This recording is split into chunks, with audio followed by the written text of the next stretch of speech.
Si féssiu l'últim sopar, què seria? Pues normal, Si amb ja un gramona sapiguessis. imperial, saps? Amb els amics, ja et trucaré.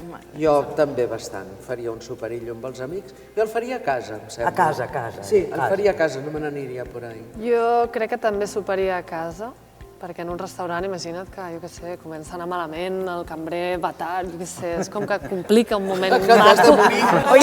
Total. No. Realment el què sopar no m'importa tant com amb qui, no? Jo crec que això sí que m'agradaria estar amb la gent que estimo. Però el què, home, un pernil bo, segur. Jo, no sé, a casa, i mandonguilles o alguna cosa així. Una cosa molt de guiso d'aquest, de l'àvia, una cosa molt feta a foc lent. Sí. Ja sé que al vespre senta malament, però és igual, si l'endemà Si t'estàs t'has de de morir. morir. A mi la paella m'agrada molt. Una paella sequeta, d'aquelles primetes, Socarraet. amb el socarraet, un socarraet d'aquests.